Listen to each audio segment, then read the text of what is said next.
We are joined in Belgrade by Mr. Nikola Ćurčin, Vice President of the Independent Teachers Union, to talk about the student protests that have been happening since November 1st all around the country. And thank you very much for joining us, sir. So it is my understanding that secondary schools and universities have not been working for the last 2 months. How does it look from the perspective of a teacher, students not coming to class? Yes, well, it is interesting, and I'm really glad that you are interested in what is happening in Serbia. The thing is that university students from practically 4 biggest universities in Serbia, in Novi Sad, Belgrade, Kragujevac, and Niš, have on all their faculties blocked their universities in order to have a response by the institutions of the state for what happened on 1st of November. And it was a tragedy on the railway station, one of the biggest railway stations in Serbia, where 15 people died. And the thing is that the reconstruction of this station was done directly by the state, spending 65 million euros. And there were no responsibles. So the state actually acted as nothing happened.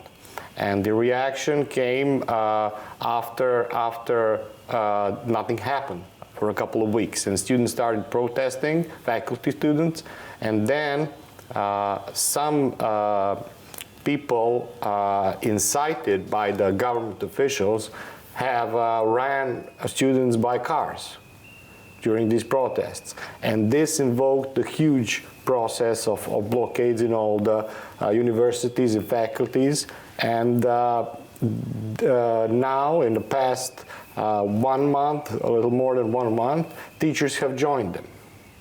So before we had a holiday between, but before the holidays there was a huge movement also by higher graduates of secondary schools. They are 19 years of age. There was their movement, and the teachers supported them, of course. And we had, by the Ministry of Education, the stop of the school year, the first part of the school year, for a week before it should have stopped. And after 20th of January, the state said everything is fine, nothing happened. The university students are still in blockade. And last week we had huge protests in Belgrade. Teachers from primary and secondary education, together with students, had a huge protest. And on Friday we had a general strike. So we had like more than, let's say, 50% of primary education schools and around 70% of the secondary education schools in a strike.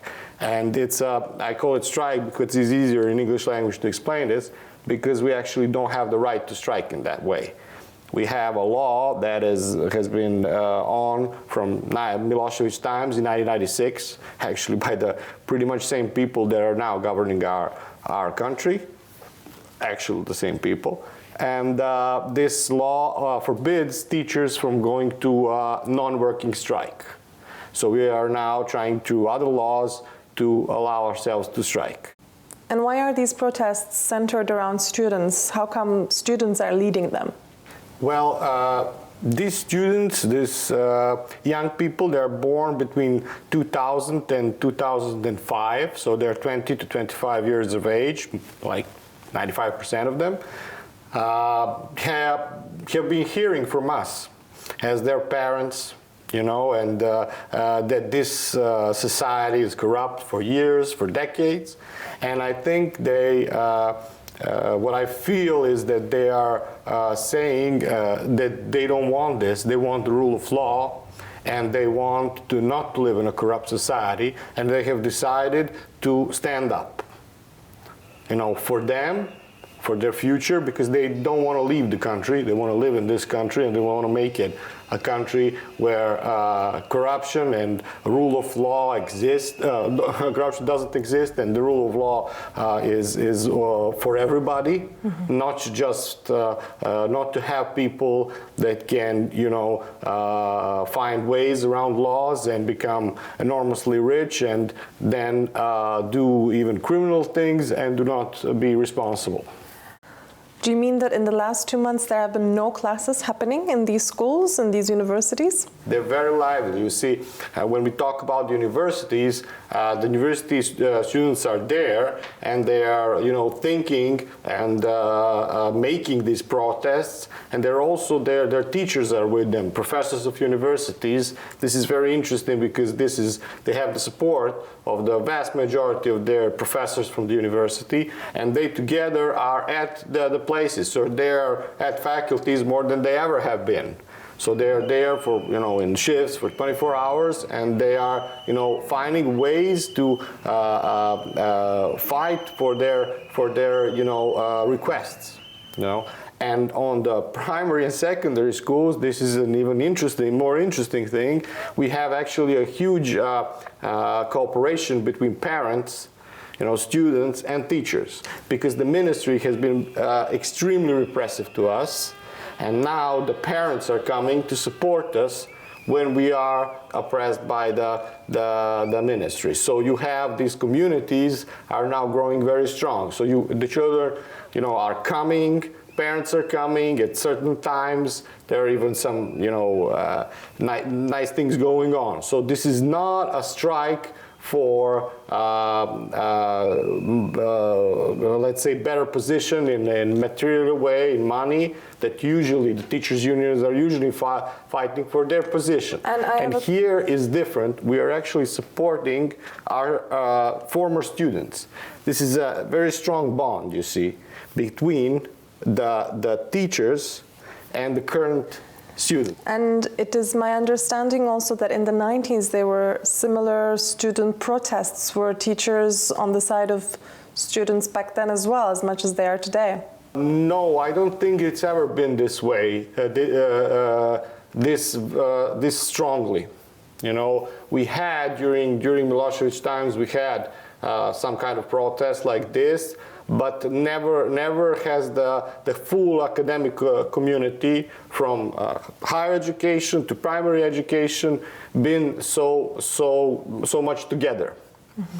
So now this is a very strong one, because we were former students. Why is it so? Well, I think the request is something we all feel. I tried to explain it before, because we all grew up. Let's say my generation, a little bit older, we grew up in the Milosevic time. We fought for democracy. We won, and then little by little we sank into corruption. So we feel the country has sunk into corruption, and now we are seeing them in our position, 25 years ago. And we do not want them to allow the government to crush them, to crush this genuine movement that wants to, have a country worth living in. And what would you say is the biggest support you're giving to students? Well, the biggest support is for them to be seen, mm-hmm. because we have the government controls all media, public media frequencies. It controls the public TV. It holds money, where the money goes. So it's very hard for the students' events they organize and protests they organize to be seen by the rest of the country. So when we support them, everybody sees what is going on. And what about the foreign media? I think, I don't know really. I don't follow foreign media that much. It's not my expertise. And what is the goal of all of these? I think the goal is they have been very concrete. They said they want the documents about these 65 million euros reconstruction to be seen, to see where the money went and who is responsible actually for 15 deaths. They also said that they want to see the public prosecutors doing their jobs. We want to know who is responsible to get these through institutions of system, and they want the institutions of system to also process those that were attacking them. We had huge scandals like member of the ruling party's conversation with other members of his party, in inciting them to go to demonstrations and to provoke students and to provoke people in order to get violence. Because the narrative of the government is that these are violent protests. These are absolutely non-violent protests. And all the violence that is coming from outside, and mostly from the government or from people connected to the ruling party. Thank you very much for joining us, Mr. Ćurčin. Thank you. And thank you for watching us. Please stay tuned for the latest developments in Belgrade. Reporting for TVP World, I'm Aisha Bacha.